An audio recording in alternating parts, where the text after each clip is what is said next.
So Priyanka ji is over here on the stage, so I would like to hand over this podium to her. So let's have a round of applause for her welcome, please.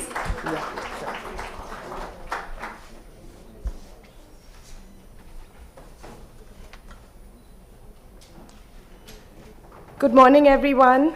Thank you so much for being here on day 2 of the conference. We have a very exciting session planned for you. We've had a lot of grown-ups speaking to us. I include myself in the grown-up category as well, about what we should be doing to save planet Earth. But this session is focused on what the youth think that we should be doing to save planet Earth. I'm going to begin a quick introduction, starting with a quote by Vladislav Keim, UN Secretary General's Youth Advisory Group on climate change. He is an ambassador there and a youth himself. In his words, he says, "I think it would be beneficial for youth today to demand more from educational institutions, not only universities, but also high schools and vocational technical institutions. These institutions need to provide young people with the skills to both be successful in the job market and have a career with a green purpose, because as a generation, we are insecure on both counts." In the words of UNEP, youth are central in achieving a more sustainable and healthier planet. Young people have a special role in instigating change and action and on the pressing global challenges. Equally, they are pivotal to finding innovative solutions that speak to local and global realities. The large and growing global youth population, particularly in the global south, including countries like India, will increase stress on natural resources and demand for faster job creation. India has more than 50% of its population below the age of 25 and more than 65% below the age of 35, almost 1 billion people. Youth and children are particularly vulnerable to the impacts of climate change, placing them at the epicenter of the climate emergency, sustainable development initiatives, and a key audience for sustainability education. With that, it gives me great pleasure, and it is a deep honor to invite on stage Ms. Tanya Singhal. I'd like to do a brief introduction of Tanya. Tanya Singhal is an industry expert in the climate technology and renewable energy sector. With over 18 years of experience, her entrepreneurial voyage took flight when she founded Solar Arise, a solar asset management vehicle responsible for developing over 0.5 gigawatt of solar projects across 7 states in India, with a deployment of over 2,000 crores of capital. Her leadership and influence extended beyond business operations as she collaborated with government and industry stakeholders to shape India's renewable energy policies. Through close collaboration with the Ministry of Renewable Energy. After 8 years of leading Solar Arise, Tanya successfully sold the firm to an InvIT listed on the London Stock Exchange. Tanya is now building Minzo Carbon, My Net Zero, which is using AI to automatically measure emissions and create a climate identity. It offers personalized nudges to reduce your carbon footprint, and finally closes the loop by building My Forest for carbon recapture to get to net zero. She started her professional journey as a strategy consultant at the Boston Consulting Group and holds a bachelor's degree in technology from the Indian Institute of Technology, Delhi, and the Royal Institute of Technology, Sweden. Tanya's dedication extends beyond entrepreneurship as she actively participates in Milan, an NGO focused on empowering underprivileged adolescent girls in their pursuit of professional excellence. Tanya's career is marked by her unwavering commitment to climate consciousness and her dedication to increasing women's representation in the industry. As a jury member of the KPMG ESG Awards, she is defining the picture of success for corporate India when it comes to ESG reporting, while working with multiple industry veterans to guide organizations in building more effective framework for scoring the ESG performance across multiple categories of businesses. Her accolades, including recognition in Fortune's 40 Under 40, Business World Sustainability Business Person of the Year 2023, Asia's most influential women in renewable energy, Business World's 40 Under 40, and the Power 100 2022, 2021, 2019 reflect her tireless pursuit of sustainable solutions that will undoubtedly have a lasting impact on the renewable energy sector and contribute to net zero ambitions. Beyond her professional pursuits, she is an advanced scuba diver, a fervent cyclist, and learns Hindi classical music and ukulele. It gives me great pleasure to welcome Tanya Singhal for her keynote address.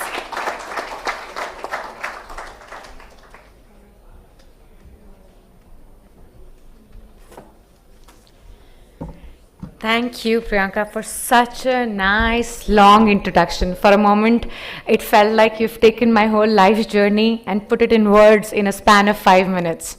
Thank you so much. Good morning, everyone. Good morning, everyone.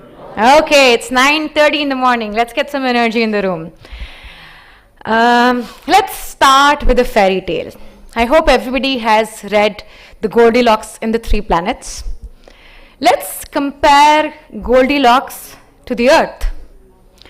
Exactly like Goldilocks, where she wanted everything just right, neither too hot nor too cold, we at Earth want a balanced temperature.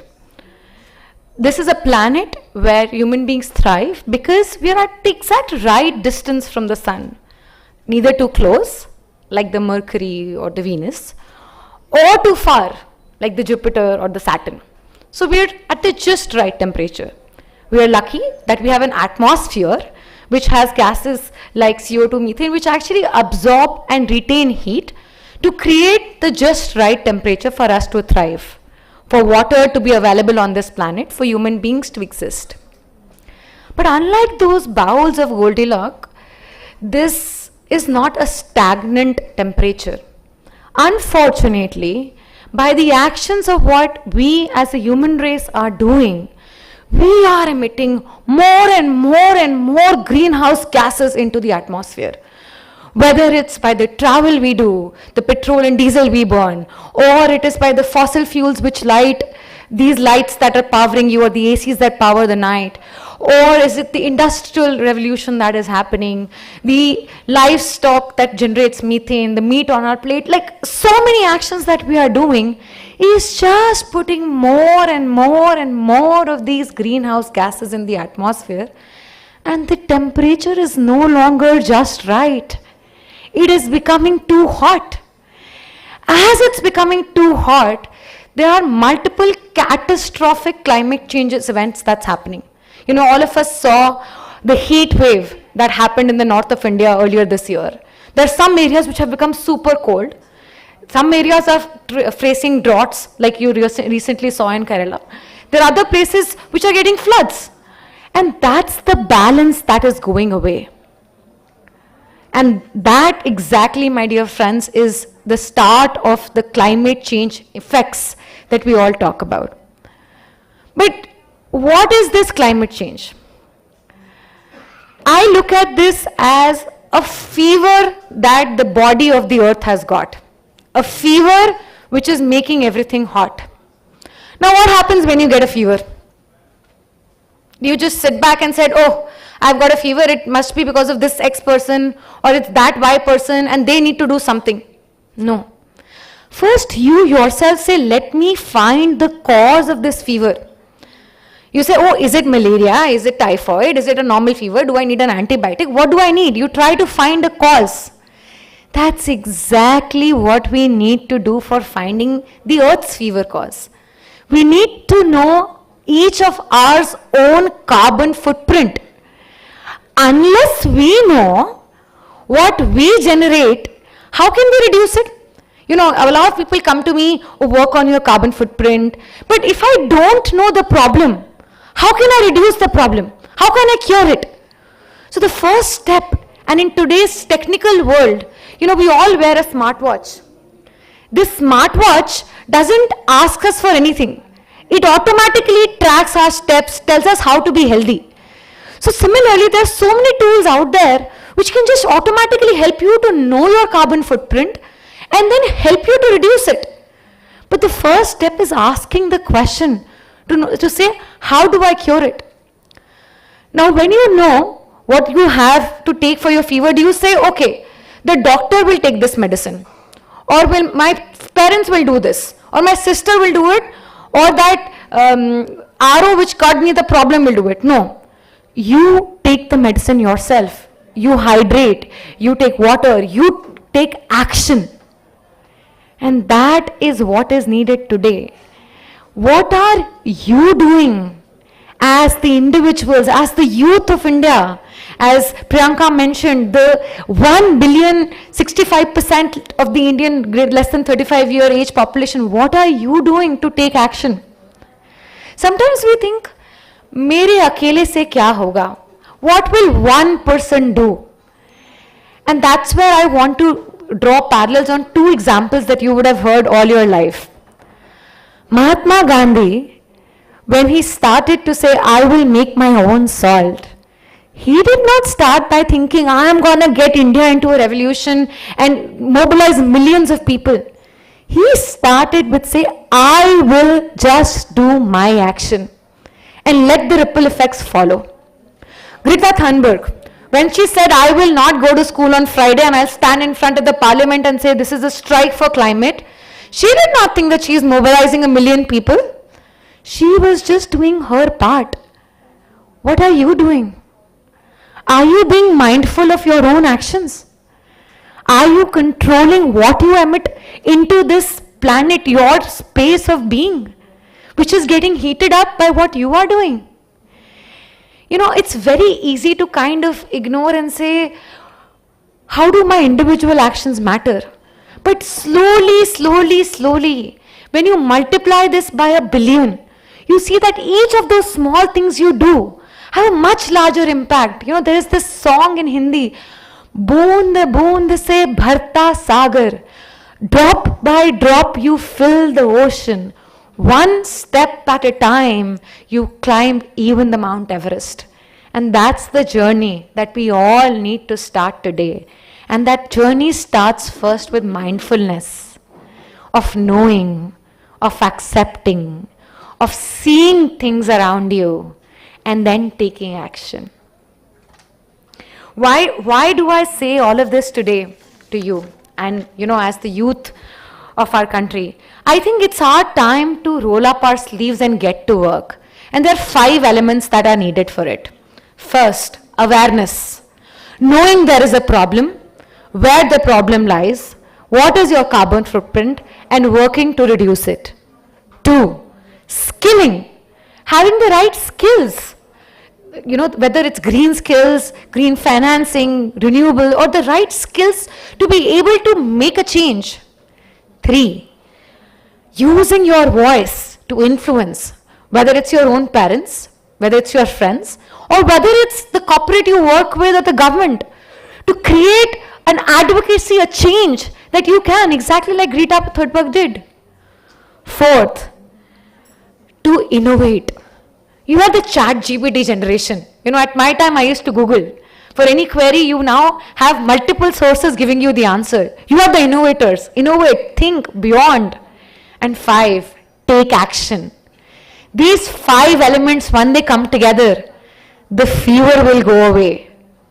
Because like you take care of your body when you get fever, you take medicine, you hydrate, it's time to take that action now. You know, I literally call this as a decade of hope, a decade of action, where all of us have to come together. You know, we can't say that this is a problem of the governments, or this is the problem of the corporates, or this is something that the UN, the UNESCO, or the NGOs will do. This is something that each one of us have to mindfully do, one step at a time, slowly in our lives, and by doing simple pledges. You know, those simple pledges can be as basic as, say, oh, I would wear my father's shirt to office today because I can invest into sustainable fashion. Something as simple as like, I'll carry my water bottle, or I will not take a shower, bath in a bucket of water today. It can be very simple things, but we have to initiate and take that action, because no action is small. Multiplied by the billion, you can create huge ripple effects. So I would just like to conclude that sometimes I hear a lot of youth being anxious. It's time to put that anxiety into action, because with action is the only way we will save this planet. Unless you have plans to go to Mars, thanks to Mr. Musk, I would say I really like the Earth and I would like to be here. With that, we'd like to thank you for your patient listening, and over to Priyanka. Thank you so much.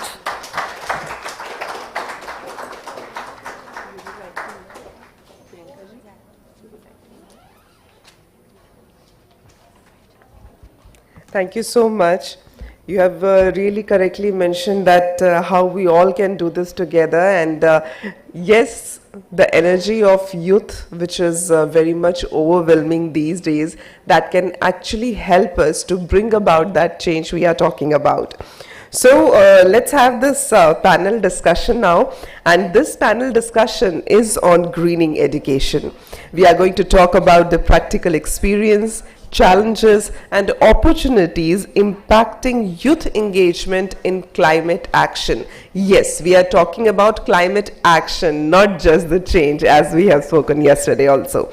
So I would like to invite on the dais for this session, Ms. Tanya Singhal is already here with us. Ms. Priyanka Sharma, I request you to please join this dais. And I would like to invite now Mr. Vipito Achumi, Mobius young professional, Dimapur, Nagaland. He is here with us. Please welcome him with your round of claps. Also, I request Ms. Neha Shahi, PhD scholar, UNEP, Plastic Tide Turner Ambassador. Please put your hands together for her. I also invite Ms. Anubhuti Mehta, former Assistant Commissioner, Kendriya Vidyalaya Sangathan. Please put your hands together for her. I welcome you on the stage. Yes, she is joining. And also I am inviting on the stage Ms. Olivia Kopsey, Director of Education, FEE Copenhagen. Please put your hands together for her. So wow, such a session where we can see the women power in all their strength. So let's have a huge round of applause for this session, this Youth Conclave. And now I'm handing over it to the moderator. So Ms. Tanya Singhal, yeah. So Priyanka ji would be doing that introductory, and then moderator will take over. Thank you. Thank you so much. Thank you to the panel for making it this morning. I want to start by a few quick introductions of the panel so we can get straight into the questions as we have very limited time. So first of all, obviously thank you, Tanya. We all know her now. The second person I'd like to introduce here among our youth leaders is Sneha Shahi. Sneha is a PhD scholar at the Ashoka Trust for Research in Ecology and the Environment in Bengaluru.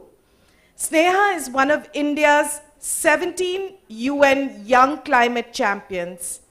At 23, when she was doing her master's in environmental studies, Sneha led a campaign to clean a polluted rivulet that had been choked with plastic waste. Since the rivulet ran through her college campus, Sneha managed to round up 300 students for the campaign. They began cleaning what they thought was a nala or a gutter, which was once said to have been home to several crocodiles. However, the crocodiles left, unable to withstand the mounting garbage. The endeavor took months, and the team eventually cleaned 700 kilos of waste by the end, and the crocodiles returned. Thank you for being here, Sneha.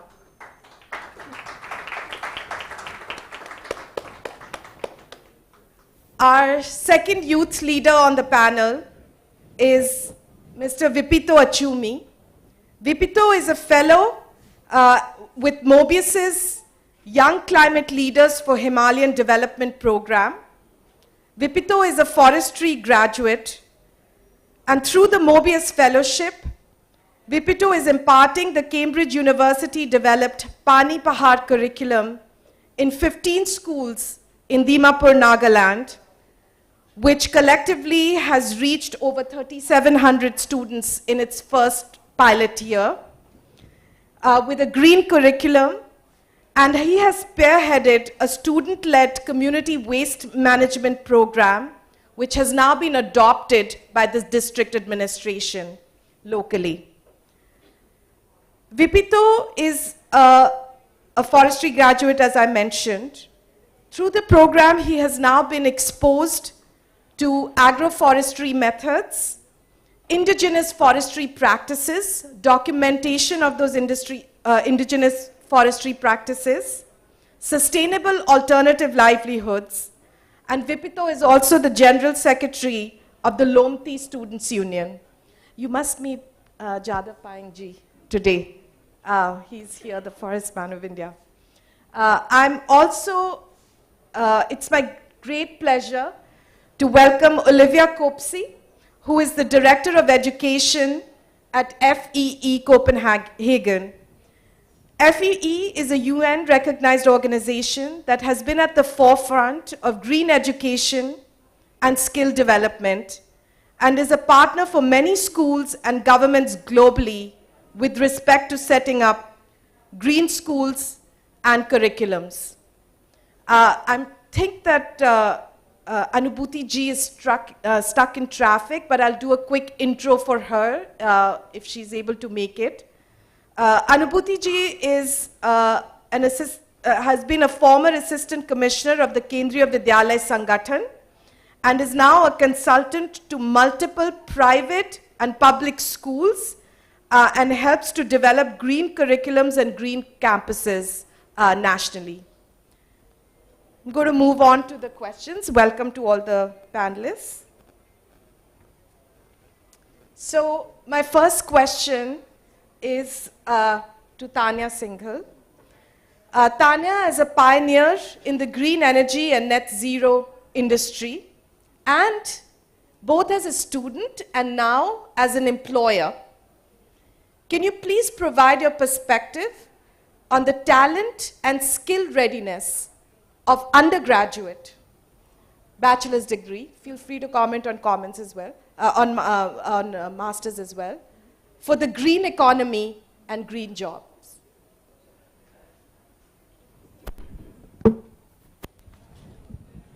Thank you, and that's a great question, Priyanka, and a good start for a lot of the students out there who are thinking about this as a career option.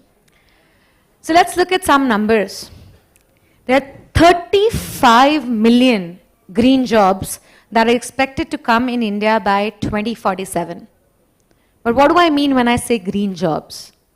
You know, these are roles across renewable energies, EV, waste or water management, circular economy, sustainable finance. You know, the gambit is wide open.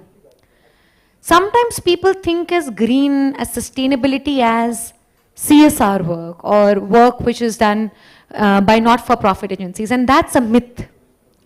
Today, if you look at just the Indian power mix, there is about 200 gigawatts of renewable power that is being generated in India, and that is all happening thanks to green jobs. And these are actually careers which pay really well, and they also give you a longevity, because tomorrow you may think about shutting down a coal plant, but you will always thrive hard to run a solar or a wind plant. So the career prospects actually sit in the value proposition that these green jobs give you. And in addition, it gives you a very nice effect of a good night's sleep, because you know every day that what you have done is not just letting your life move forward, but it is helping a larger cause of taking this world forward or your country forward. Having said that, there is a big skill gap, and I'm sure we'll talk about it as we move more, both at the UG level and at the PG level. And that's partly because our curriculums have been what they have been traditionally for a long time, and that's where some change is needed. And I'm sure we'll spend more time talking about it. But I think what's important is having a very strong policy outlook. And that's the policy that will drive this focus towards green skilling. And bring this into second nature, to not just think that we have to do this as a science student or anything, but across the curriculum of what we do, whatever field we're studying in, whether it's engineering or it's commerce or it's arts, and it can be integrated across all of them.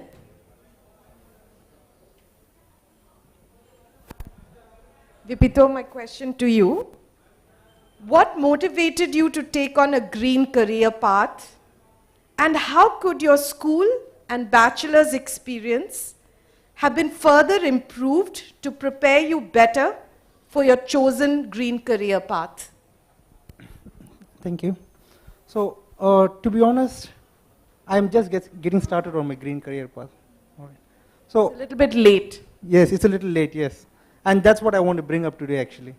I started out a little late because, at the risk of sounding it over and over, it was a lack of awareness. Okay?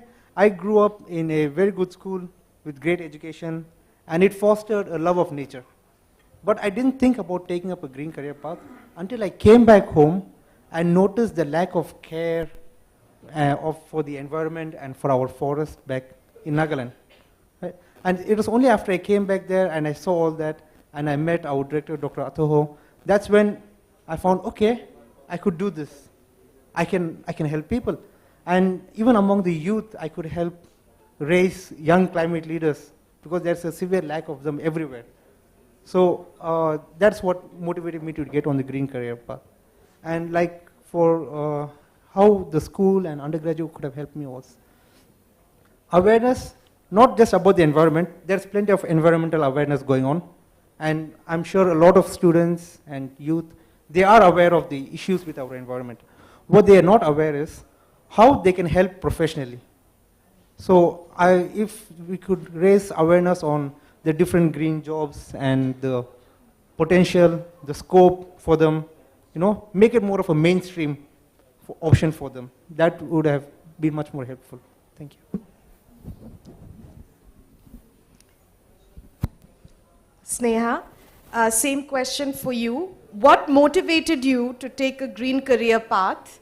And how could your school and bachelor's level experience have been further improved to prepare you better for your chosen green career path? Right. So, again, thank you everyone for being here so early. And I see a lot of people who've been very monumental in my journey. School and college, yes, but in the current stage when I entered the field of conservation, we have Karthik sir, we have Ram Bhoj, we have Rajendra sir, Jadhav sir, all over here, right? So taking examples from, all these leaders who were there was something that really helps you continue working in this field. But when you're younger, I feel our curriculum still tries to make us learn rather than teach us how to lead. So that's something that we really need to look forward to, that how can we create leaders and not just people who are learning something that's in a book or in a textbook. We had the subject of environmental science in school up till 5th standard, but not after that. So I got lucky that way because I had teachers who were talking about how does the ice melt and compare it with glaciers. This was long, long back. And when it came to choosing a field of UG and PG, it came very naturally to me to go for environmental science. Being a curious cat, I wanted to learn multiple subjects at the same time. So I went with environmental science. It trained me very well on the scientific aspects of soil, water, energy, policy, law. But it did not translate into on-ground action. And I feel that's where you need good teachers and mentors who actually promote that kind of attitude in students. That you need to take your education and the theories you are studying beyond that. You need to convert those into action. We have multiple programs in India where they are train the teacher programs. We have train the trainers programs. For children, there are so many things available. And I'm pretty sure most of us grew up watching The Yellow Window, which is National Geographic, BBC, documentaries, all of those things. But we don't know how to go there. We watch them, we actually live them, but we don't know how to go there. So there is an interest, there is an aptitude, there is a lack of direction that we have right now in the younger generation of how do I get onto these platforms. So I think if all our stakeholders get together, we can have incubation programs for UG levels to keep students motivated to pursue conservation, resource building, resource allocation, all these aspects, the economics, the environment, and the education of it, like we discussed yesterday also. And there's nothing left for me to say. We've been talking about this for 2 days now. Now I really feel we need to translate all of these conversations into action. And I think only then it can work forward. Thanks. Thank you. Olivia, you have now heard from the youth. You have also heard from an employer who is struggling to find the right skill sets for these large solar projects that she's running, as well as this AI-based net zero app that she has developed. So, based on your experience at FEE and its Green School partnership that has been instrumental in advising governments on education policy, as well as setting up green schools and green curriculums globally, please share your views on global best practices to better prepare, motivate, and enable students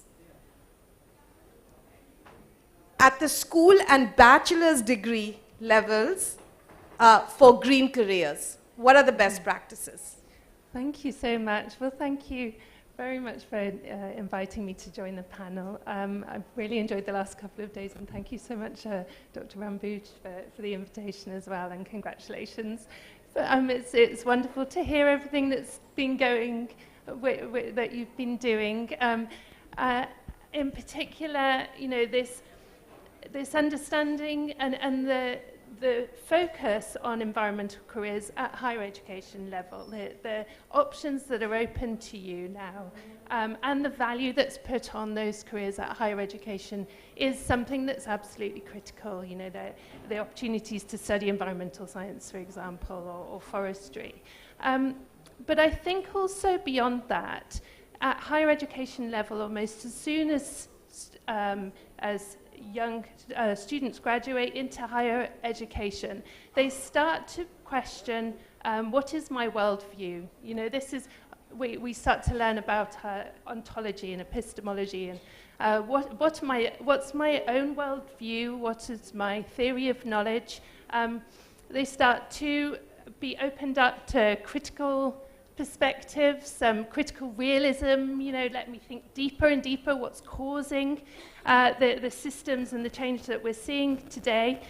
There's theories of post-humanism, you know, what's my role as a human alongside the other plants and animals that I share the planet with.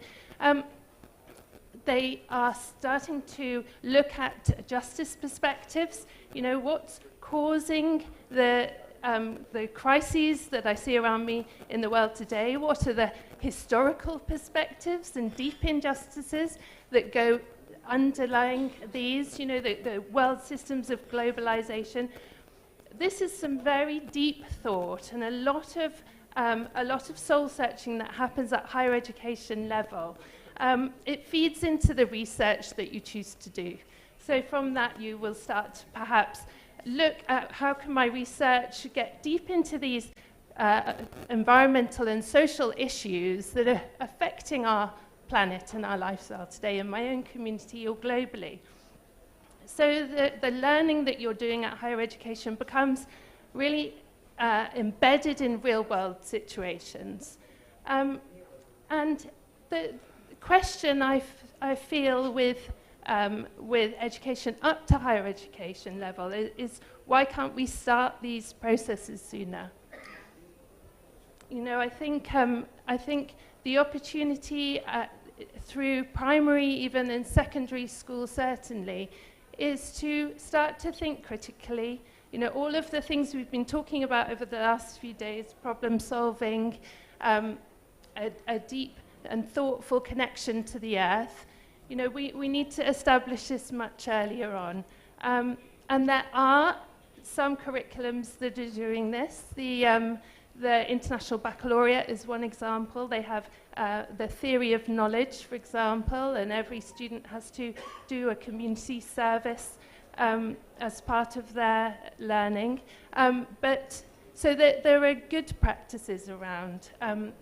But I think when I return to some of the historical injustices and some of the education systems that have been translated around the world and are now very dominant, these are not necessarily helpful. So there is a need to review education systems, but also programs like Eco Schools, which I run, are showing that these actual processes can happen from the bottom up. So it is possible to join projects, as has already been mentioned on the panel, and to start to reorientate curriculums and formal learning around these sorts of deep thinking and critical processes. And I'd love to see that happen more. So, yeah. Thank you, Olivia. Anubhuti-ji, thank you. You were just in time. Perfect. We did an intro for you as well. So the question to you is, based on your experience as Assistant Commissioner of the Kendriya Vidyalaya Sangathan, and now as a consultant to several schools on greening curriculums and developing green campuses, please share your views in the Indian context on the current gaps and further opportunities / improvements to better prepare, motivate, and enable students at the school level. Feel free to comment on, you know, how the undergraduate level structurally contributes to this for green careers earlier on than the master's and higher education level. Perfect. Thank you, Priyanka, and my apologies for joining you late and missed out all my previous speakers. But I'm sure all of us are concerned about education. Having spent around 3 decades in school education, I have identified few gaps in school education. My previous speaker also talked about integration of curriculum. Yes, lack of integration of curriculum is one of the major gaps. We teach environmental science as a standalone subject in the school. There is no integration with the sciences per se or with the humanities stream, say geographies as a subject. So it is taught as a standalone subject. With national education policy talking about greening of sciences, greening of curriculum, we have integrated this subject. But as far as my experience goes, in Kendriya Vidyalaya Sangathan, we don't have environmental science as a subject. Why? Because there are less opportunity at undergraduate level. I don't think so. Delhi University gives importance to the environmental science as a subject. One. Second, there is limited exposure to the schools. This school and the community. Community means I talk about NGOs. NGOs like Mobius is doing a lot of work, but where is the integration with the schools area-wise? Right? I know that Mobius Foundation has opened a school called Gyananand Vidyalaya that has a very beautiful green building with sufficient light. The children are inculcated with good green habits in the school. If one foundation can do it, others can also do it. These children will be brand ambassador of tomorrow.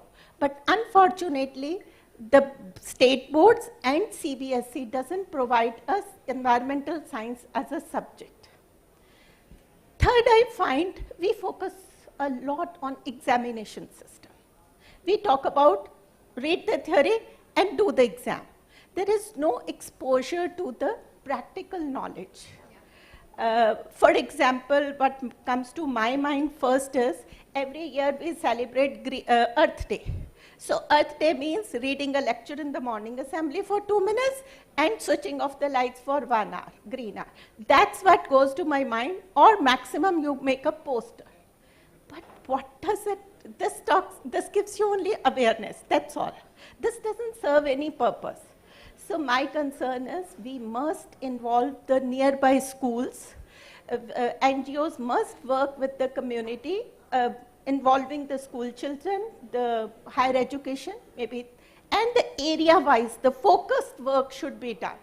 And there should be a lot of opportunities for children to pursue in undergraduate level, especially the science stream and the humanities. I find less opportunities with the commerce people, but that's okay. Fourth, I feel there should be technology integration. In the scenario of social media and technology, we must integrate a lot of technology about creating, not only about creating the awareness, but creating the employment opportunities. Once you have the employment opportunities, like I was reading about Tanya, she has created employment opportunity for herself. But how many of us are aware about this? I wish I would have known her earlier. I would have taken to the schools wherein children can be sensitized that you can create opportunity. But many of them are not fortunate to create, right? And last but not the least, I feel our focus, we should give a lot of opportunities in the higher education. There should be integration of syllabus from school to undergraduate level to the higher level. Till the time this path is achieved, the forums we all keep discussing, but the tangible results will not be achieved. Thank you. I'll actually just love to add what Anubhuti said, and building on stories that Vipito and Sneha said. For me, after IIT, I went to BCG and was doing consulting and making businesses help do better than they were already doing. I was not aware or mentally taught that I have to choose a green field. But I did a research that told me very early on that solar would be cheaper than coal. And I'm talking of a time when solar was 18 rupees a unit and coal was 2.5 rupees a unit. So you were almost 7 times the price of coal. And when I said to people that invest in it, they said, you're a consultant, you don't know what you're talking about. If you are so keen, do it yourself. The tricky part is when I said I want to leave my BCG career and start something in renewable and solar, I was discouraged by a lot of people. And the discouragement was, this is not a known field. This has too many risks. Would you ever make as much money in this career as something else? And unfortunately, I had to take that plunge. I had the support of my family and the co-founders, but if at that moment I would have stopped, I would have not been sitting here.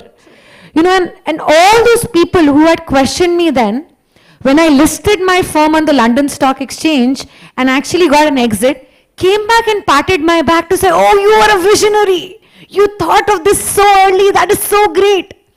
So the limited point I'm trying to say is if you find something which you're passionate about, do it.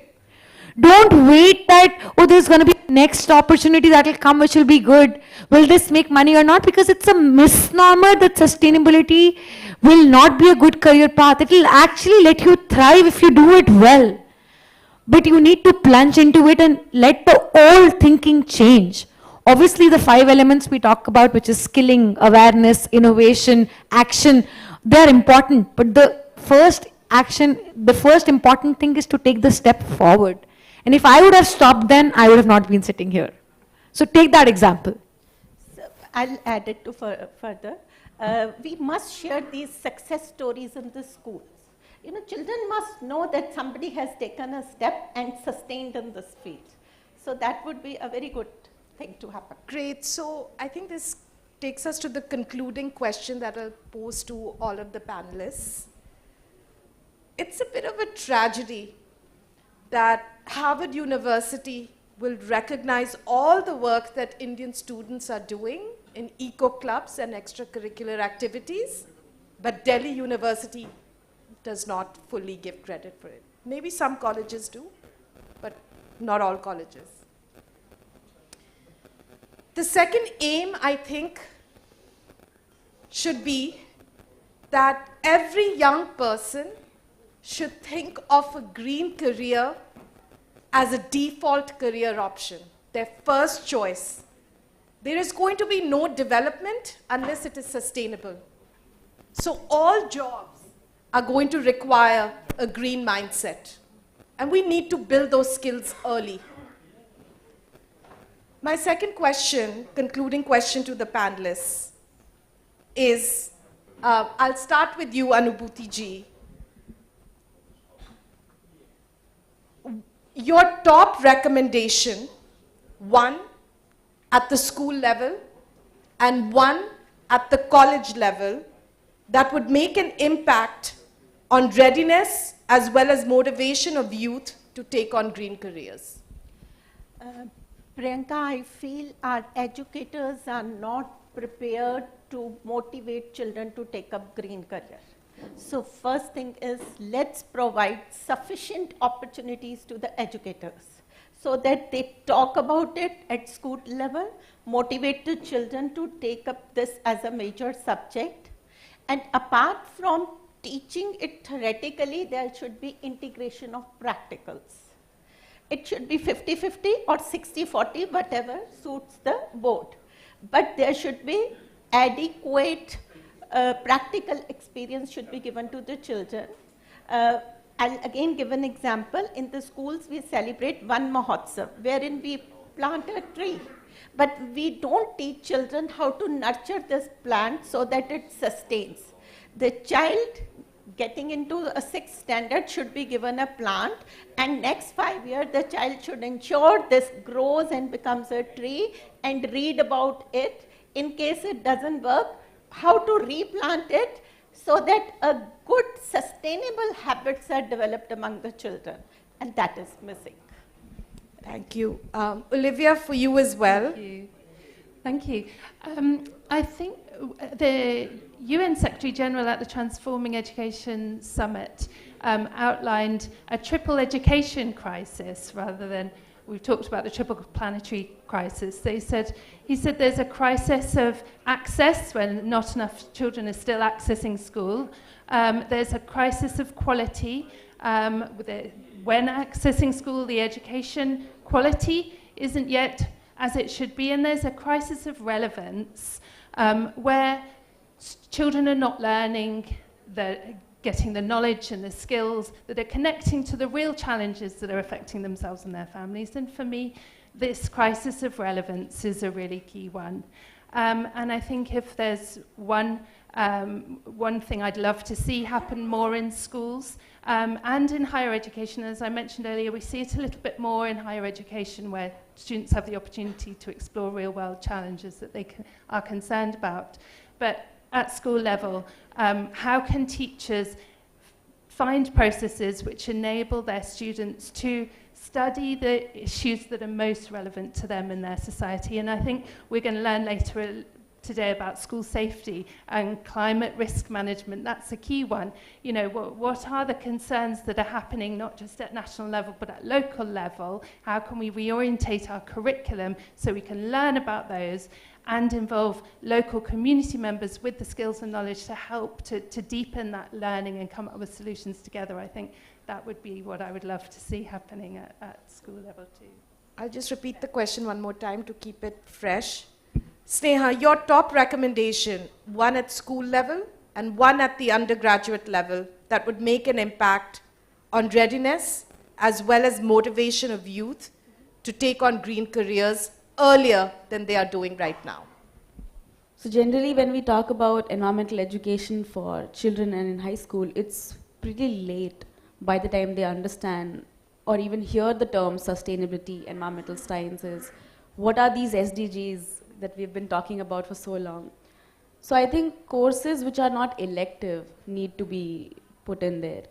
Because sometimes when it's an elective course, subjects such as environmental science, sustainability, conservation, festivals such as Van Mahotsav, as Anubhuti ji mentioned, get taken off as an event and not as something that they need to take up. So emphasizing the fact that this is not a one-time thing, you are not just planting that sapling, you need to nurture it. This simple analogy also needs to be applied to how we need to integrate environmental education into our curriculum. It's not a one-time thing, you need to nurture it. And at UG level, PG level, like we discussed earlier, students already sort of know what they want to do. But even in UG careers, in a country where we want most of the people to be doctors and engineers, they can also be a part of this discourse. Because we need engineers to help solve these crises. We need doctors to manage all the One Health crisis and the planetary crisis that we are in. So teaching students in UG levels how their subject is connected to this climate change and how they can contribute to it. So in that way, everyone can go around doing what they really feel passionate about, but have an inclusion of these aspects into their profession. Thank you. Vipito, same question for you. I have a slightly differing opinion. As in, by the time you get to UG level, those who are passionate about working with the environment, working, even if not in a green field, working towards conserving the environment, in any way, form related to that, like with Sneha herself, they will just push their way through any issues that they might have. Is there a lack of curriculum? They will find it. If there is a lack of institution, they will go find it, right? What I feel like we should address is the average students who don't have any particular passion for anything in particular. You know, there are plenty of students and youth like that.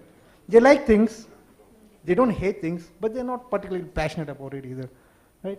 And when you get to a UG level, most of these, the majority of these students, they don't care that much about what they're studying in the classroom.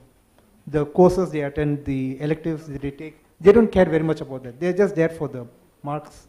They're just there for the certificates, right? What they care about is people their age. They care about social events, okay? So what I think we could do better is create more environmental or eco-related events with a social aspect to it, so that these people can come, mingle with people their age, and at the same time find a cause to get behind, you know, to get through the socialization event. They can find their own passion in that manner. And then once in UG, if you know, that's when they feel the most active in their life. When they go out, they learn new things, you know, not restricted at home. So when they come and find these passions, and then I believe when they do their higher studies, that is their masters and their PhDs, then they can channel their efforts, channel their focus, all their efforts into the passion they find. It's a numbers game. 1,000 students, out of which at least 100 might be interested. It works. But if you just focus on the elite, the super focused, or who want a career at this one, if you just focus on them, we'll barely get 5, 10 people who really want to go all the way. But once you have enough numbers, that the number of interested candidates, passionate candidates, it goes up. So I believe we should think about that a bit more. Thank you. I'll answer the same question. My view is twofold. When you are young, you dream. As a kid, I already started making plans of what my career should be. So exactly like Anubhuti ji said, please share success stories with your kids to show that something like this can not just transform you on a career level, but also transform you as a human being. And this is something that can make you a great career choice. You know, it's not about just one environmental science project, but something which is across the curriculum, nurtured with success examples of people who have taken this as a career path, so that you start dreaming to do it. You start building your capability to do it. And as you grow older, give you practical experience. You know, you do typically 3 to 4 internships when you're in college. One of them should be mandatory to be done. And you know, industries to come forward to say, we will give internship to these students. There have been days where I've struggled to find the right talent for my solar firm. And you know, I made a point that I will hire for some roles only women, and I had to wait months before I could find the right woman candidate. And that's sad because I was deliberate. Imagine if I was not deliberate, I would have just filled that position. So there is opportunity out there. We just need the right level of skilling and the resources to be passed. And that has to be created by creating a full need of desire to want this, and then giving the resources and the practical knowledge to make it wantable. Ki mujhe ye karna hai. This is something I want to do. And that's when you'll do it. You know, everybody wants to say, I want to become this, that. They don't say, I want to become this greenpreneur. So make this sexy, make this nice, make it desirable.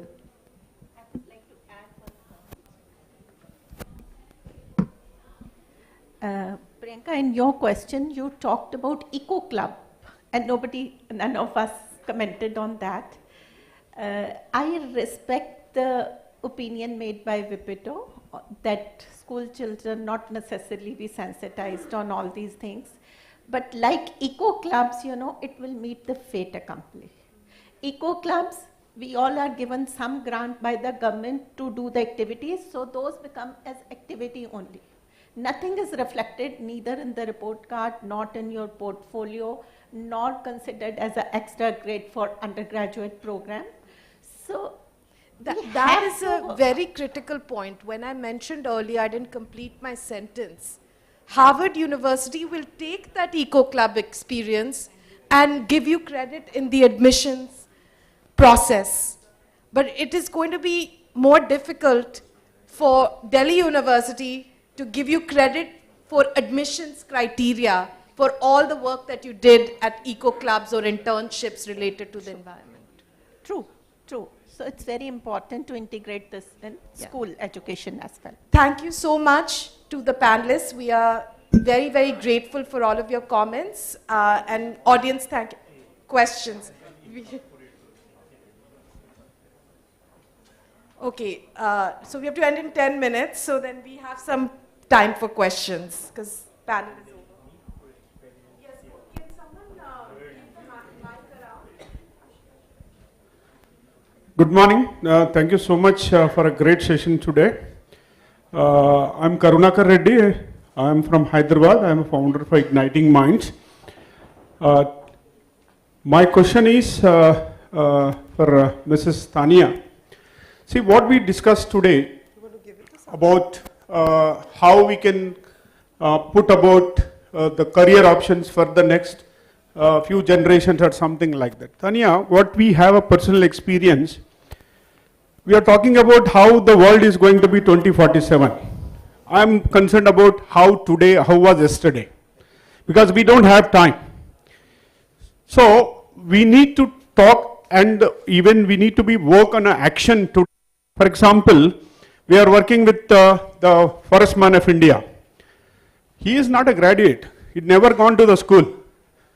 It is his way of life. He converted, he made the island of excellence whole of his life. Next to that, there is a lawmaker, my colleague, Mr. Santosh. Okay, what this guys did, by being a lawmaker, in Telangana, you know that, okay, highest third human intervention happened is increased up 8.5% as per National Forest Department survey report. Telangana is increased the green cover of 8.7%. You know what this guy did? We started planting 3, nurturing for 3 years and nominate 3 more people. And most of the young students participated that. And what he did, the best thing is, go to the students, they created, government created Elephant Excellence. Each and every student can go as a Vanadarshini. Okay, Vanadarshini is millions of students gone. Next to the person, the Rajendra Singh, he made indigenous. Okay, how we can convert water, how we can protect water bodies, and what is the way of this thing. What is my feeling in this particular environment sector in last 2 decades? We are more influencing by westernization. We are talking about Western. What about indigenous things which we need to do? Another guy, Mr. Rituraj Pukan. Okay, this guy is talking and making things into how we can really convert indigenous way of life. It is greening is not an education. Greening is not a career. What we need to believe, greening should be a way of life. Today's this thing, because we don't have a time. It should be a way of life. We need to forget about the career and all. That's why what I'm saying, the Singalji, how the young minds today sitting inside in this auditorium, what is the immediately step to be taken today? I want to know about today. I don't have time for 2047. Thank you so much. I think a large part of what we discussed was action, which is about doing it today. You don't do action in 2047, you do action today to see the results then. And to do action, you need awareness and you need success examples, which is exactly what you give. To say that please pursue and do this, because this is not just something you're doing as a career, this is something you're doing to feel good within, and it also is a career for you. It is a way of life. It's like second nature. It's about being mindful in everything you do, whether it's your personal life or your professional life. So it's about action and it's about now. It's not just about later. One more I question. will add to Tanya, just a sentence. See, till the time you integrate with education, you cannot produce professionals. You can produce activists. You can speak well, you can talk well, but the impact can be calculated unless you have professionals like her, right? One last question. Thank you for being so engaged. Thank you. Am I audible? Hello, my name is Karthik and I'm a student at Terry, and I have been working with UN for past 6 years with UN Human Rights, UNEP and UNICEF at current as a youth advocate. But my question lies with this education system because I'm studying the environmental science and this is my first semester I'm going through. So I can correlate with what the discussion is going on.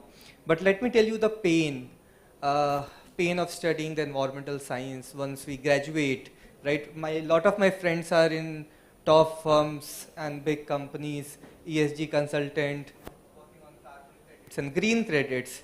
The pain is that they are there like as the industry, they are like killing the thought process of sustainability. They are there to manipulate the data that the figures are good. The figures are very fine, right? We talk about solar, we are seeing it as a solution of today, but nobody knows that what is the problem of tomorrow's. Because we were talking about plastic as a big solution in a century, like a decade before, right? And today we are saying that it is the biggest, one of the biggest problem today, right? We are having an international negotiation going on and the 5th meeting is in South Korea.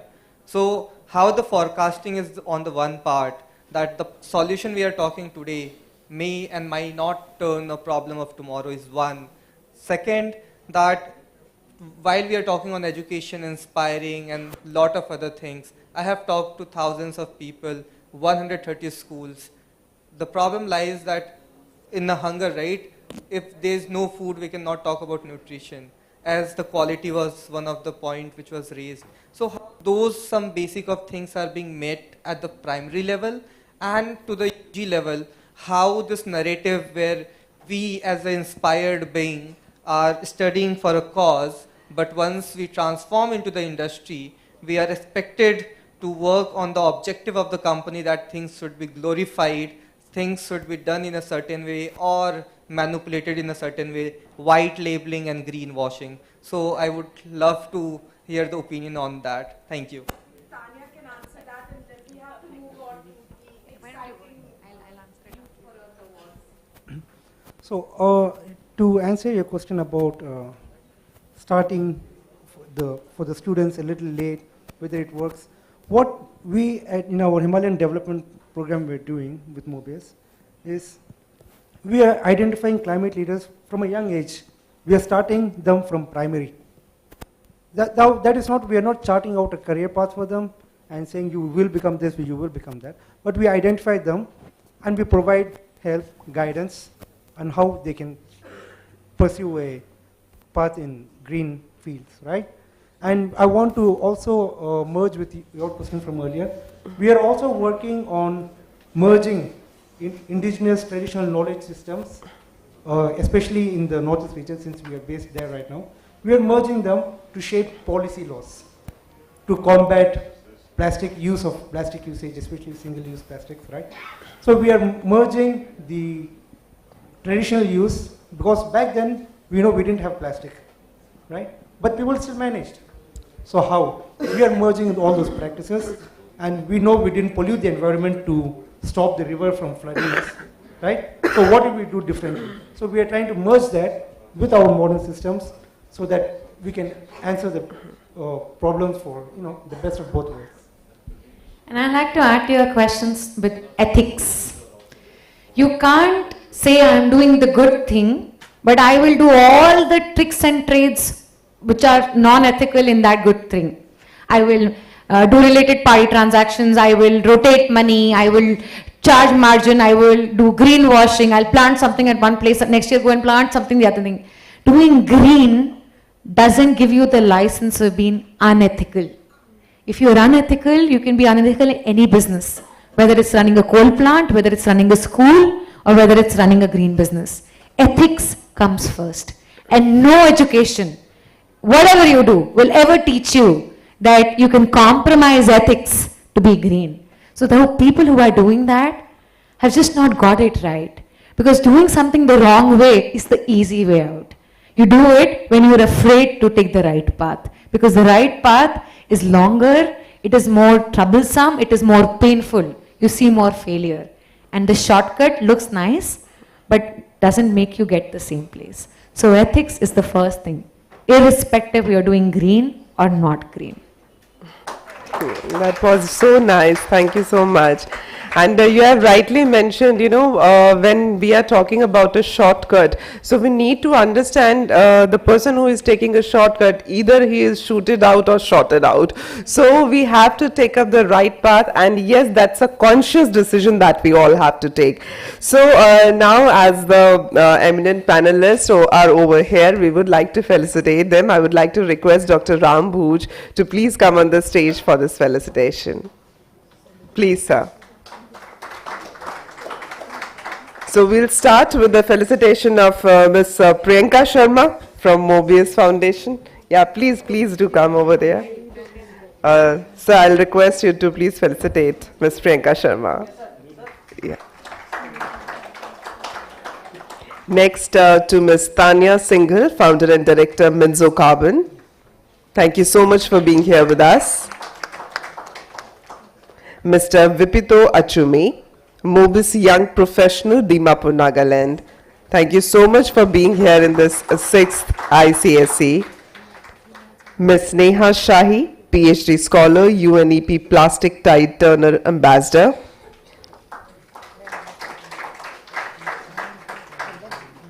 Ms. Anubhuti Mehta, former Assistant Commissioner, Kendra Vidyalaya Sangathan. And Ms. Olivia Copsey, Director of Education, FEE Copenhagen.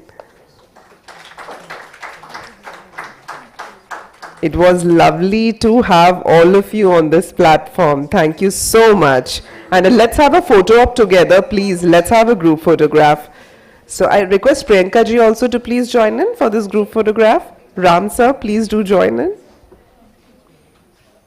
If we could have Mr. Pradeep Garg and Mr. Pradeep Burman as well, it would be very encouraging to the young people on this. I request Burman sir and Praveen Garg sir to please join us on the stage for the group photograph.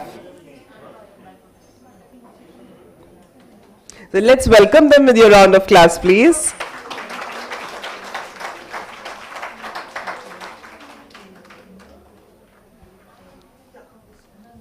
Really such a motivation and acknowledgement to these young green warriors, I would say.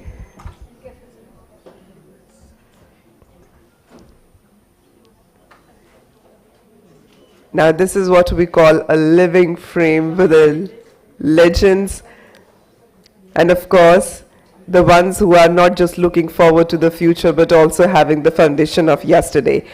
So thank you so much, sir. Thanks a lot. Let's hear it for all of them, please. And as I already shared with you that this session is actually divided into two. So we had this youth conclave and we had the panel discussion on greening education. Now we have got an exciting part of Youth for Earth Award, and that ceremony would also be taken up by Ms. Priyanka Sharma.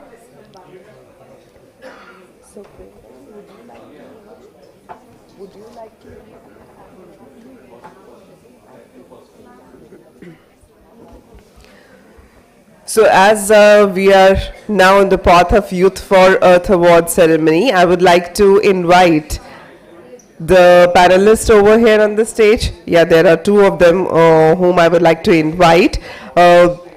Firstly, please join me in welcoming Mr.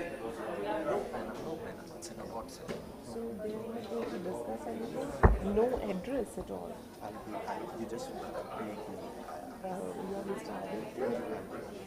So should I invite you then?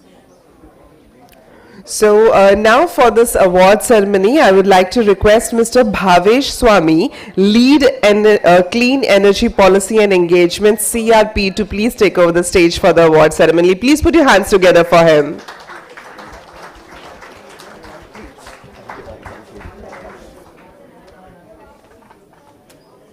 Yeah, small request if it can be arranged.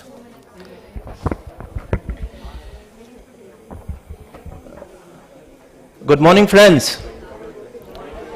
कैसे हैं आप सभी? A disclaimer, we don't have any pains, we don't have any inaction. Award ceremony is all about action. ICSE has been encouraging us through the thick and thin of it, and this is what it has manifested into. The very circularity has come into shape, and that's what Youth for Earth is all about. Can I humbly request if all the Youth for Earth participants can stand for once? All the Youth for Earth participants.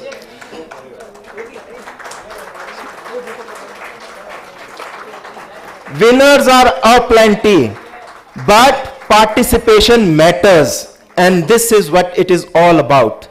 Through the north of India, through the south of India, east and west, here people have joined us. And when the panel was speaking of action, I am happy to share they have worked for 6 months, 8 months, 1 year to show us that action on the ground, and will share with you their success stories. But where it started from? Times come, they fly. Seasons come, they go. But your good deeds remain forever. They keep the rivers flow. You would be remembered long, long after these awards also. Why? Because people in the audience, those professors, these teachers come back to us, follow our social media, and get to know that someone has worked on river restoration, someone has worked on some kind of ecological project. We want to have more details of that. Can you provide that? That's how the continuity is. Winners from last years have gone mainstream. Some of them are working on the ground with the municipalities, with the stakeholders on the ground in terms of real-time solution. That's the power of Youth for Earth. So are we ready for it? A huge round of applause for all the participants again. Winners, you missed by just a whisker. There were just 1 or 2 points that you missed with respect to position 1, position 2. So please don't feel that we got X position, we got Y position. For us, everyone is a winner, and the testimony from the audience would be a proof of it. Like at every session, Dr. Bhuj has been a catalyst in terms of curating, in terms of guiding, in terms of mentoring those people and things. So has been Youth for Earth. Climate Reality and Mobius Foundation have been deliberating this for the last 6 years. How it all started, what went behind it, and where it is heading towards. To discuss it all, I very cordially invite Mr. Aditya Pundir, Director, Climate Reality, India and South Asia, to delve deeper and share those insights with us. Join your hands together to welcoming him. Thank you so much, sir. Welcome.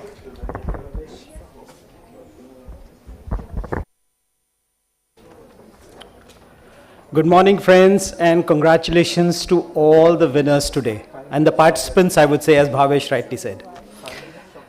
So I am supposed to be telling the journey. Well, before starting the journey, let me put you in the context why we did it. As you know, Climate Reality Project is a global organization talking about policy, talking about grassroots action. But what happened was, what is happening today, if you see all around, is the population is rising, the consumptions are rising, the pollution, the climate change is happening, and inequalities, as one of our rightly said, the Terry person said, are also on the rise. Now, these are the challenges which we are facing and which we are seeing. And education looked to be one of the probable ways where we could move forward. So with this challenge in mind, we thought, how can we bring about some action? And we started a teachers training and a green campus program. The green campus program was all about transformation. It started first with turning the institution into green institution. That is fixing your solar energy, fixing water, getting children associated with waste management, doing biodiversity work, and doing work on air quality. So these were the very basic things which are supposed to be done in the school before we even move ahead. Then after doing all this, A part, then we go to the B part where activity starts. Where generally people, otherwise as I think in the initial panel you heard, people were focusing. The problem is if you want to teach to a child about rainwater harvesting, then we show them a book of NCERT and say, okay, this is how rainwater harvesting happens. Even I learned that way. So, but if you have this rainwater harvesting happening inside your school, you have solar panels on your school, you have all these things happening inside your institution. Every morning you can go and see your solar panel. Every evening you are looking at rainwater harvesting and you're planting your own trees. I'll tell you a very interesting story which just happened in the drought in Maharashtra. In one of the green campuses, it was closed in June, and it was a terrible situation. You know how the droughts happen in Maharashtra. Children jumped the walls because the school was closed, and they came and watered their trees and went back. So this is the kind of motivation which the programs like Climate Reality's Green Campus program generates. So after this, what happens is, once your activities start, then you go into the community. The ultimate objective is community, the people around. So what happens here is, now that once you have a facility, a green facility, teachers are motivated, children are motivated, now they take it out. They take it out to community. Again, I'll give you a small example. In one of the places in Kashmir as well as one in Maharashtra, the children went out and got the plastic removed in the village. Now that's again a remarkable thing. We keep talking, remove plastic, do this, do that. But nobody does it. You talk and you go. But now the Green Campus program, we are making children take these actions. That is the part, that is the connectivity part we're looking at. That now you go and show, go shine in the world. That is what we're looking at. So with this basis in mind, that Green Campus program transformation, it was way back in 2019 when we had the first very big ICSE, when it was started, ICSE was started in 2019, thanks to Mr. Berman, his initiative, like he really gave the leadership and he gave us the go ahead that you have to do it, I will take care of everything. So with that event happening, such massive event it was, and it was a lot of excitement was generated all over the country and all over the community. And that is when in 2020, of course, the COVID struck. You can imagine those days. I think March 22, everybody remembers that COVID striking. At that time, everything came to a halt, and we were thinking everything will now fizzle out, nothing will move. But you'll be surprised, the first edition of this Youth for Earth program happened in that year. It was 2020 when the Earth Day was celebrating its 50 years, and we were celebrated our first year of Youth for Earth. And then children came out despite COVID. That was the biggest, like I would say, remarkable thing which I was totally moved by. That despite the challenge of COVID, the children submitted their projects and they were beautiful projects. They were absolutely beautiful, transformative projects. So that gave us a lot of encouragement. And we said, yes, I think this is a great project of action where people are going local, they're making a change. And we can see that change, we can document that change. All the changes have been documented and some are, of course, going ahead with the journey. So we are trying to create leaders, not in hundreds, but in thousands. Thousands and thousands. That's how we want people, in case you want to bring a structural change. You want the sustainability thing, you want the economy, you want the social inequality removed, and you want the environment to move with it. We have environment to live in. So that's how this program has been born. It's been doing very well. It's being now, I think, it's in the 5th edition, this program, and we want to take it bigger. And how it is successful and how this green campuses and this program is becoming, you have been successful, you have been effective when people start copying you. A lot of programs have been started now all over the country by organizations. They're trying to copy this program. And we love it, we encourage it, we tell them to do it better, more, because more the merrier. This is a fight where more and more has to be done. And this program has also been now taken globally. We are having, this program they have started in Brazil, and United States, they have started this program. Europe, in 2 countries, this program has been started. So I think this is the way to go. And I'll hand it over back to you, Bhavesh, with all the best.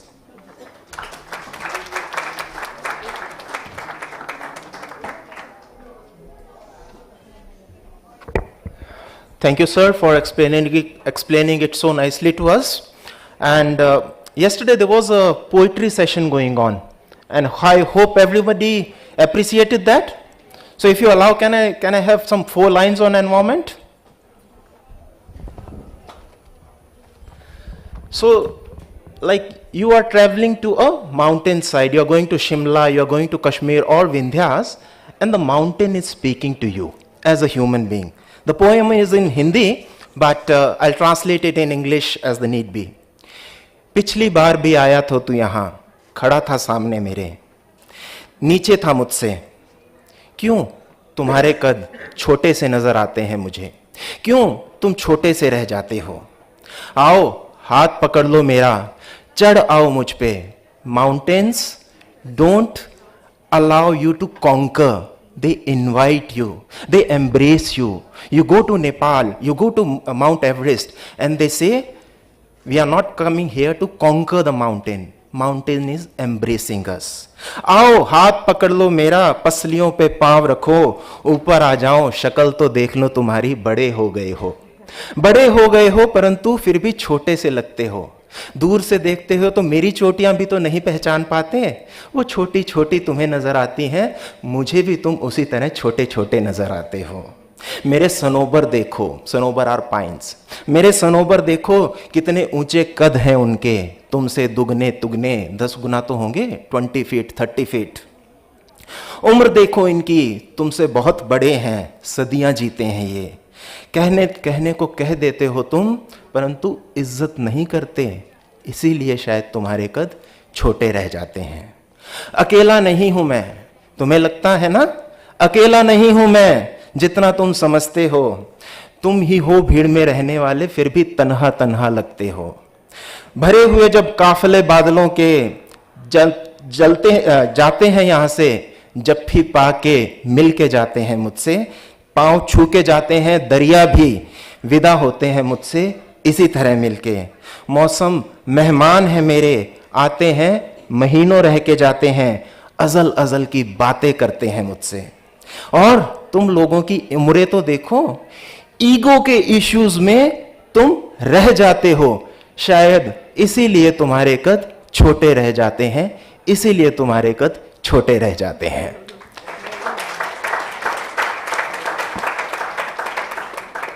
Now this very ecosystem of humane and nature is what we are trying to bridge.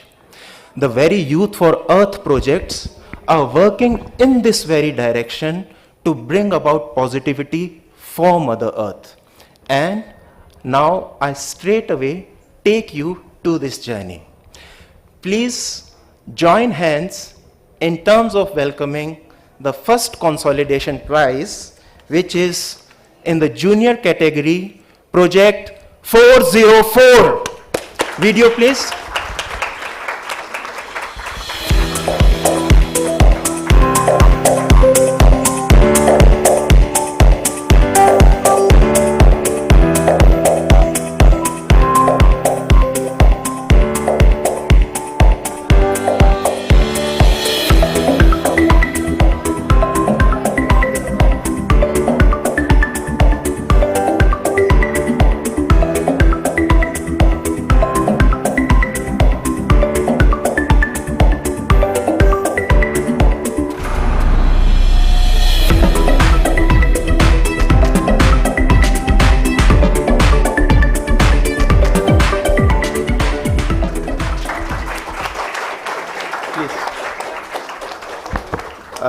I request Mr. Aditya Pundir, Dr. Rambhuj, and Dr. Pooja to join us here to felicitate them. Friends, Rajaji National Park, or any national park for that matter, has got a buffer zone. Imagine those buffer zones are being encroached upon for hotel purposes, for other things, and these people have brought about a change. A round of applause for them.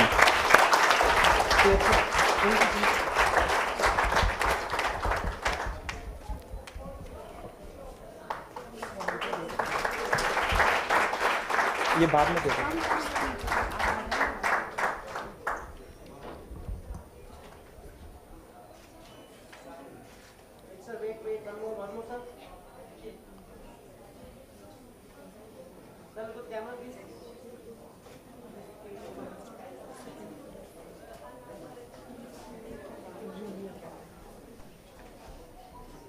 ये बाद में certificates आगे बांट लेंगे।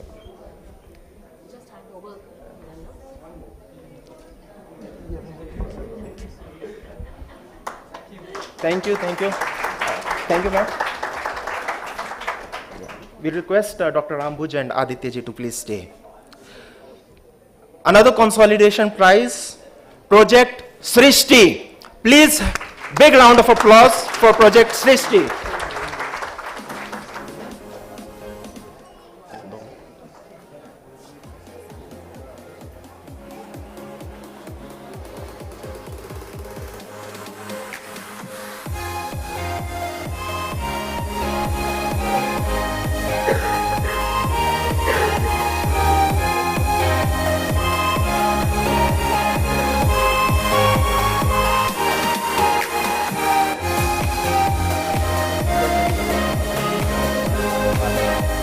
Certificate बाहर जाते हैं।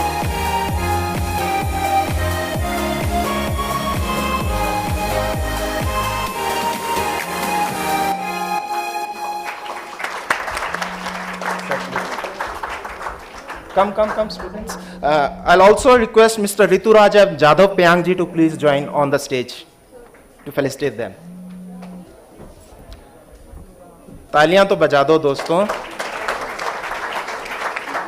Lantana, invasive species, spreading like wildfire, and these students thought in terms of finding a solution to that. I highly encourage to please touch base with them as we break for tea to learn how they are bringing about all those eco products into the mainstream. Thank you so much, friends. Thank you so much.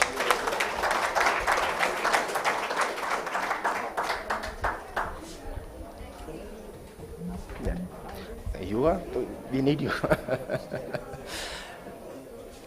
Winners in category junior, number 3 is Project Eco Saviors. A huge round of applause for Project Eco Saviors. I hope they are around.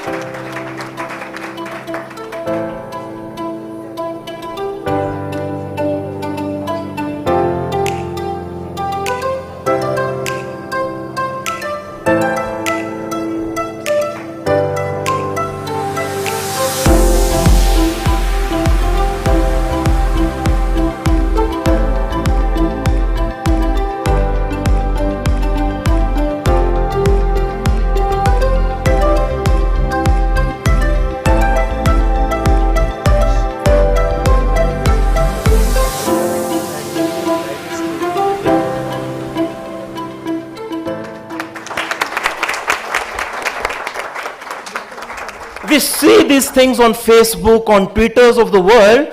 Someone worked in Europe, someone worked in Africa in terms of digging out those encroachments from the trees. These are the people in your locality. These are the people who have worked in your and my neighborhood. Great cause, friends. Please. And I'll also request Dr. Sabat to join on the stage to hand over this award. Dr. Sabat, please.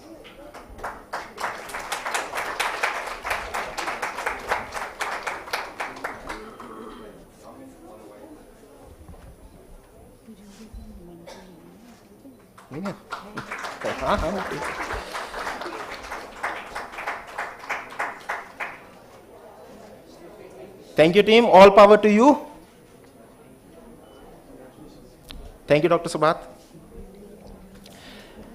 And now, in the juniors category, by the way, this program is being live streamed. So all those who are standing outside, I know it's a house full out here. All those who are not able to find a seat, there is live streaming happening at Magnolia Down Under. So one can go there.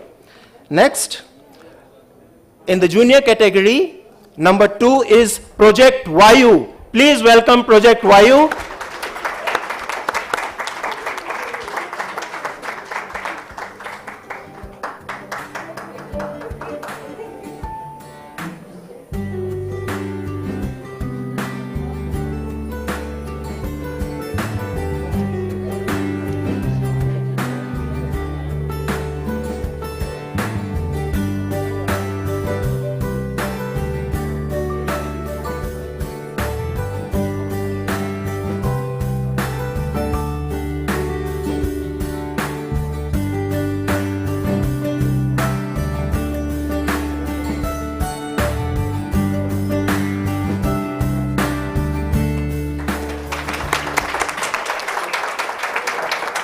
Again, we see them on Facebooks of this world. Someone has been doing it in Africa and other places. And here are the students who are doing in our Win City.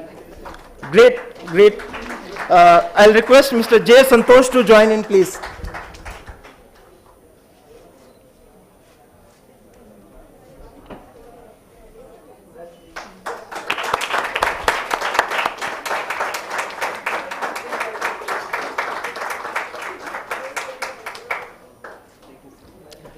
All the very best, team.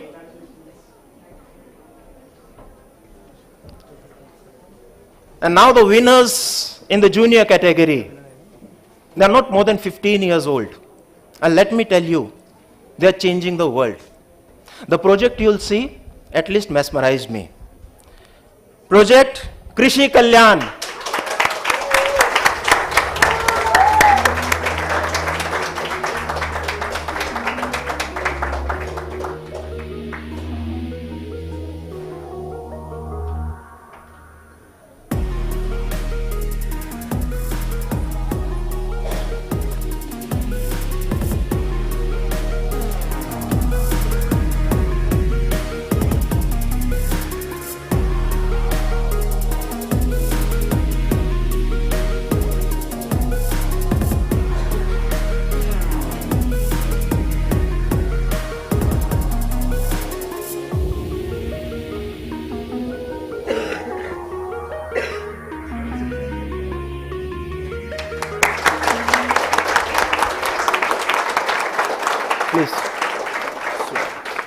Please. So there is a famous song which says, Nadiya chale chale re dhara, panthi chale chale kinara, tujhko chalna hoga.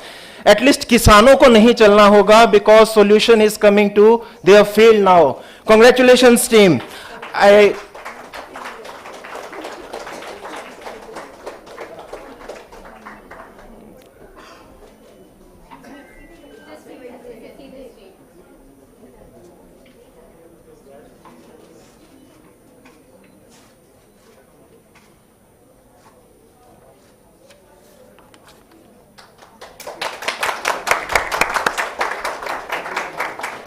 Alka Tomar ma'am, please come forward wherever you are. Yeah. So, you like the projects? These were the junior category projects. See the kind of changes they are bringing in. And now we move to the senior category. Project Decentralized Waste Management. Welcome team from Pune. Please make way for them.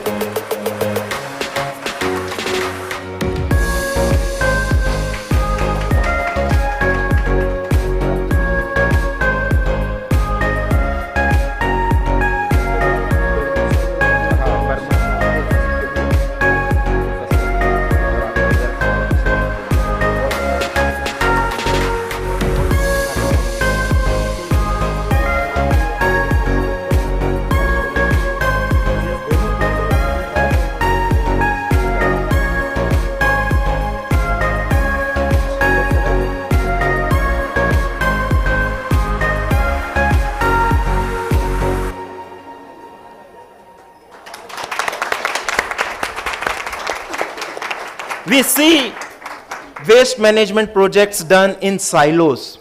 They are doing it continuously at their campus, day in, day out. And that's the beauty of it. Some of the projects that we selected might seem simple, but the kind of change that they are bringing in is phenomenal. Students' initiative. All the very best students.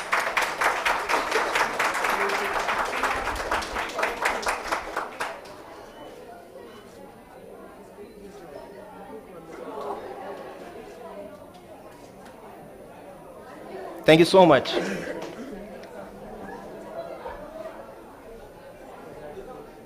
Thank you, Alka ma'am. Thank you.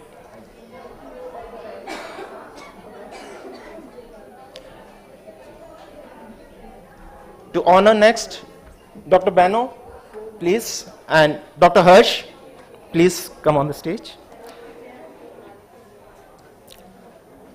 So oceans and beaches are getting polluted. What to do? Solutions probably seem to be happening on Sundays when we have those beach clean drives. Imagine those colleges adopting those places for year long, working with the community, developing ecotourism, bringing about change. Project Beach Guardians for you. Welcome team.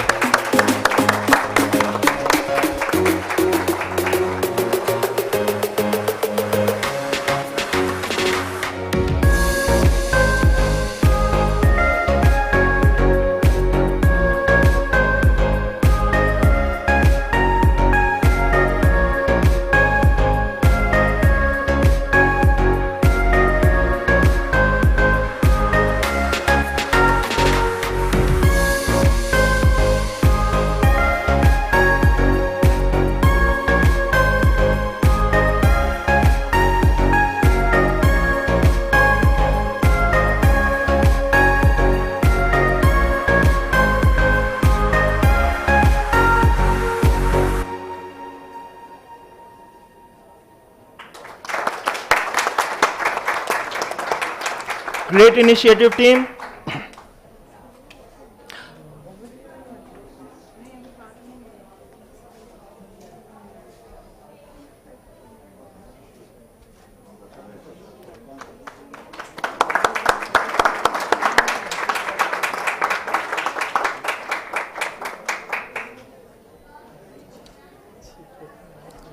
All the very best team. May you spread far and wide, all across India, all across the world.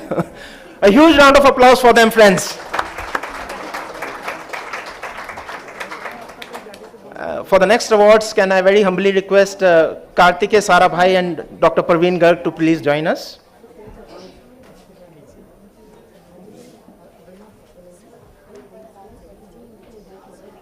Okay. Friends, you can please settle at the basement at the another floor. I understand here it's a lot of chaos out there. Please, humble request. Again, waste is becoming a problem. Not only those smaller things, but ecological destruction and other things as well. Here we have project Waste to Wealth for You, second winners in the senior category.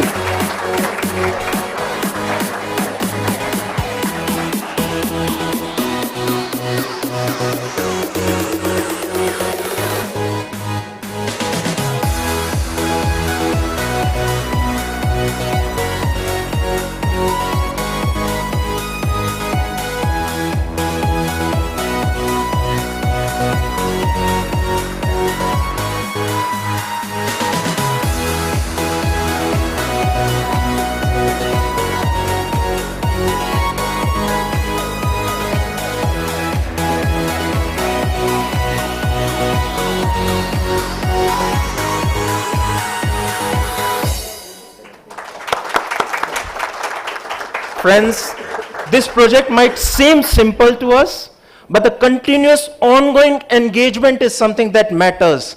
Week after week, month after month, they have piled up 1,000+ of those bags and distributed here and there. All more power to you. Please.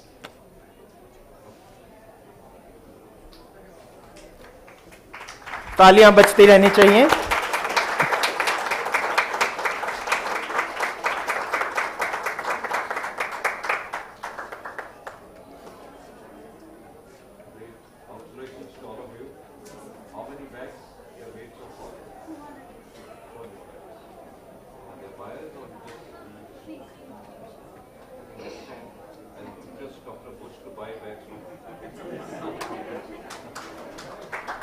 Great initiative, team. Thank you, sirs. Thank you. And as they say, धड़कने थाम के बैठ जाइए, कुछ होने वाला है. So the first prize winners in the senior category. Let me tell you, we felt that this is a life-altering project when we see those rain bombs coming, when we see all those natural destructions coming. You'll see in front of you. Project Planet Simulators. Welcome to the winner. Please welcome winning team, senior category.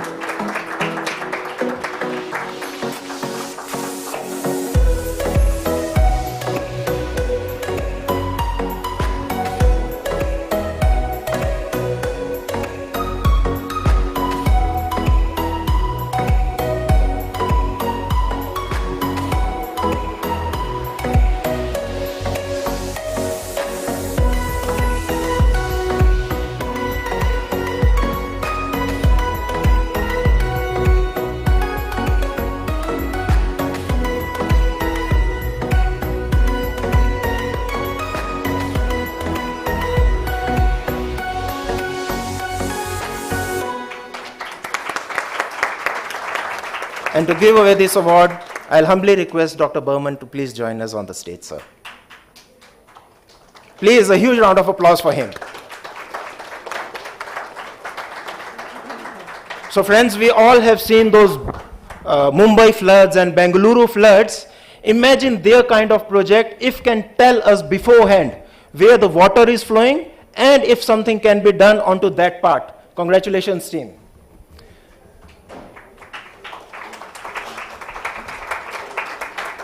Come on, less, not less.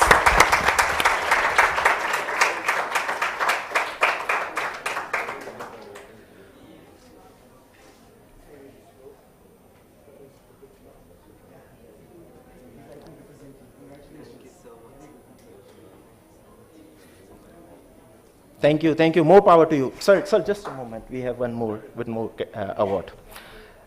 Now, when we were evaluating these projects, not me, our mentors, they had all those fights and debates as to what to do, what not to do. and we had one more special award. So this special award is for our students from Kashmir. Imagine the kind of difficult terrain they all are living in, but the kind of positivity they are trying to spread, phenomenal. Please see it for yourself.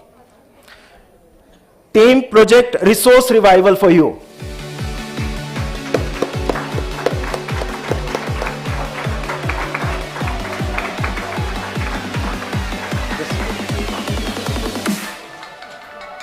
You can see here, sir.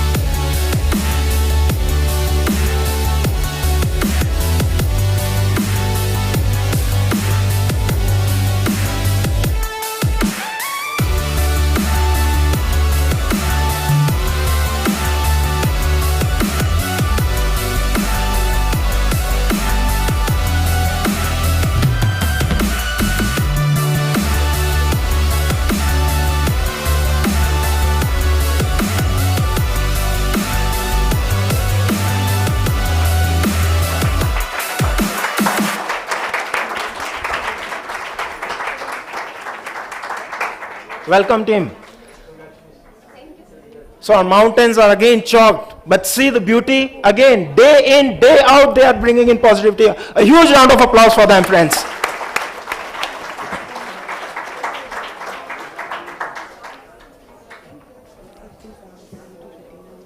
Yeah. Sir, we need to felicitate our mentors, our evaluators. Yeah. So friends, what happens when you get 200 plus projects, all breathtaking like you saw, and get into the evaluation of it? Kabir, the 17th century famous poet says, "Kaisa kaisa heerla thara ghat mein base, parantu johri bina kaun parkh hai." So we invite those johris who did those evaluations and brought in those beautiful projects for us.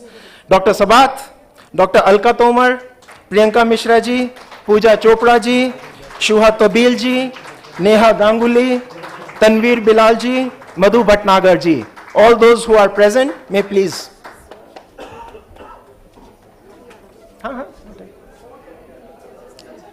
Can we have the mementos for them? Yeah.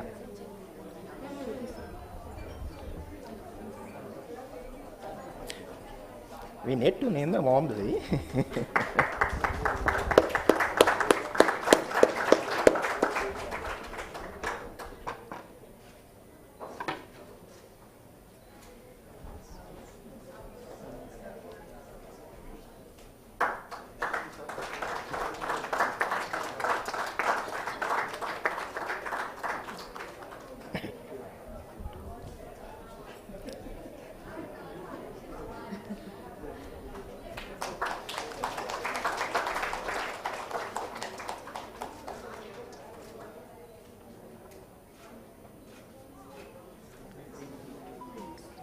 Thank you, evaluators. Well, one minute. So friends, sometimes things happen in front of you, but there is a lot going behind the scenes. People have been working day in, day out from our team who made it all happen. You like the awards? Can we have a round of applause for all the people who were involved? Dr. Bhagyashree, Dr. Sakshi, Mr. Shravan, Miss Paridhi, Miss Palakdeep, Miss Nidhi, Miss Soumya, Miss Smriti, Miss Gitika, Mr. Rahul, Mr. Ankush, Miss Riya, Miss Rekha. You made it possible. Huge round of applause for all of you. Thank you.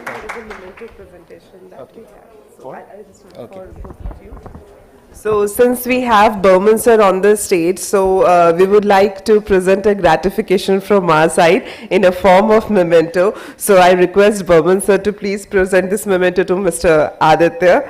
Sir, yeah, sure sir, because you have been a part of this ICSE. Sir, I'll request you to please felicitate Mr. Aditya. Thank you so much, sir. And also we have this mark of remembrance for Mr. Bhavesh Swami as well. So I request Bhavan sir to please felicitate Mr. Bhavesh Swami. You have to come on the correct side to receive the honor.